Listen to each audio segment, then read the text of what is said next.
Hey everybody, this video we're going to be talking about adding and subtracting polynomials.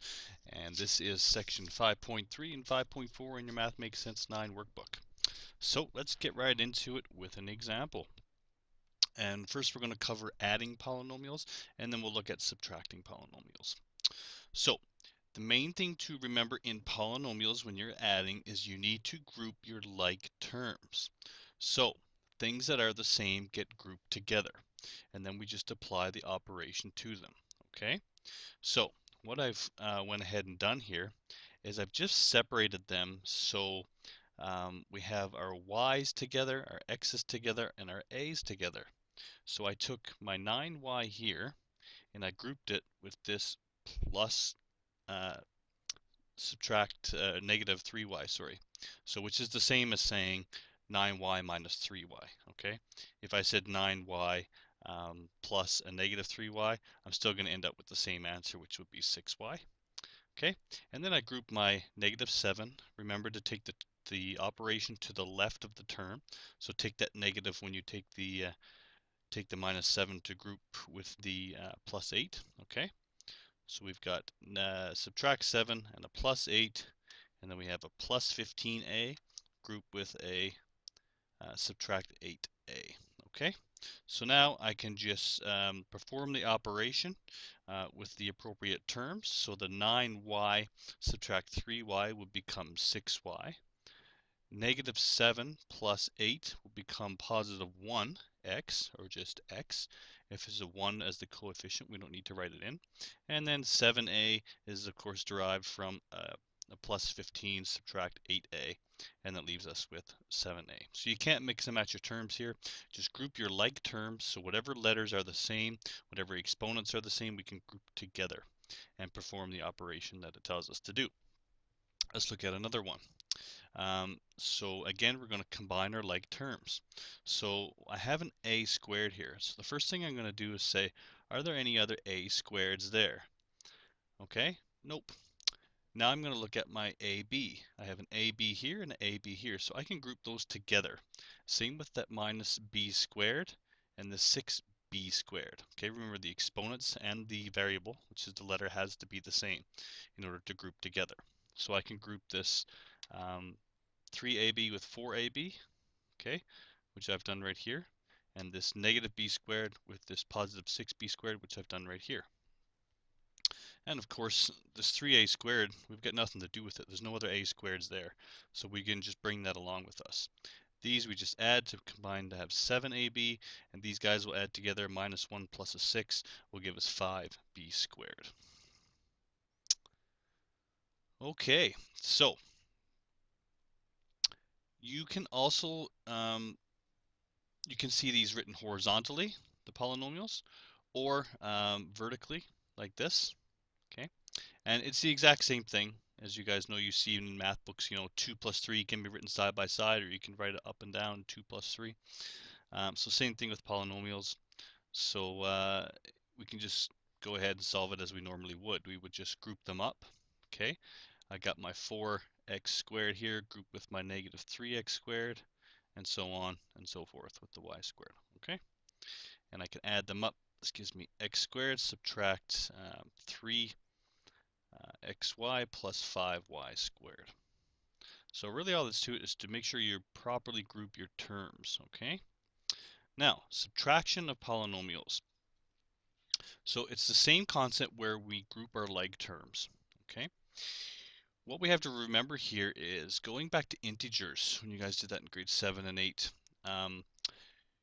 rewriting subtraction with integers as an addition statement is going to come back at you here because we want to change this to a positive.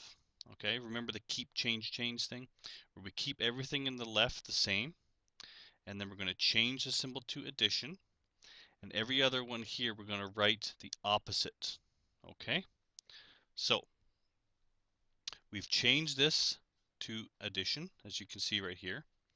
We've changed this negative 3 to the opposite, which is positive 3. This one to the opposite, which is subtraction, and this one to the opposite, which is positive. Okay, so again, just to reiterate this is keep change. We keep the left, we change the subtraction to addition, okay?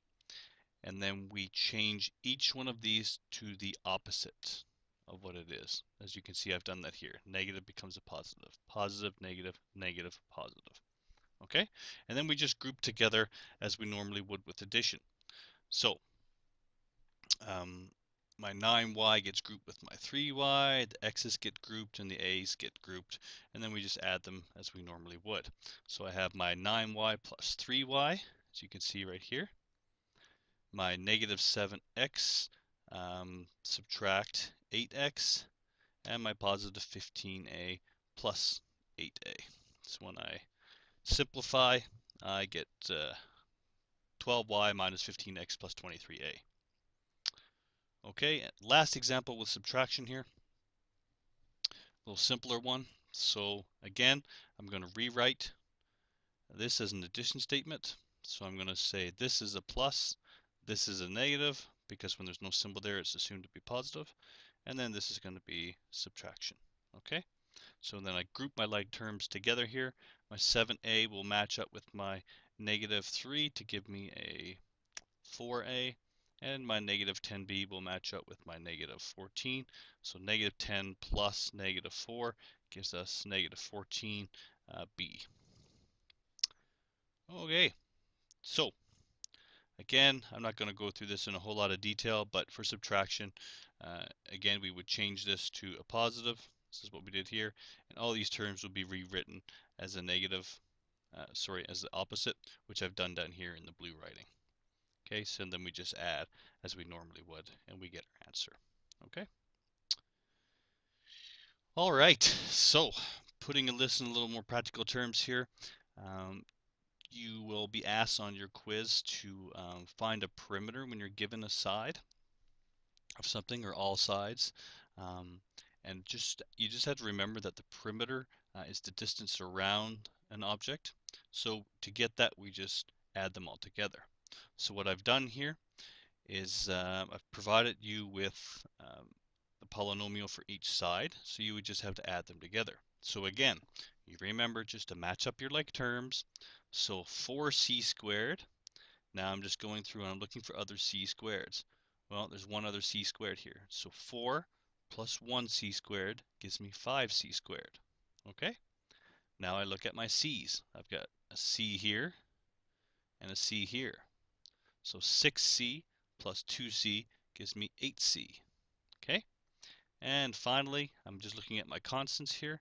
I've got a 5 plus a 1 gives me 6. 6 plus a 3 gives me 9. Okay? Over here, we've got a square. Okay? So some problems I might give you might have just two sides given, but you know it's a square, so this side would automatically be the same as this side. Okay? And again, all I've done here is just match up my x squared. So I've got 1x squared plus 2x squared gives me 3, 4, 5, 6x squared. And then just add up my x's. I got an x here and an x over here. So 2x. And that's all that's to it, folks. Last one here, I'm just going to quiz you. Find the sum or difference. So all we have to do is match up our like terms. So 5a plus 2a will give me 7a, and negative 3 plus a positive 6 will give me a plus 3b. So my answer would be 7a plus 3b. And the last question of the day, find the difference here. This is find the sum or difference, but we know it's subtraction, so that means difference. So what we're going to do is rewrite this and say plus negative 2a subtract 6b. So when I match up my terms, I get 5a plus negative 2a. So 5 plus a negative 2 is going to give me a positive 3a. And then a negative 3b plus a negative 6b is going to give me a negative 9b. So my answer is going to be 3a subtract 9b. And that's it for this week's video, guys. Come see me if you need extra help. Other than that, good luck with your quiz.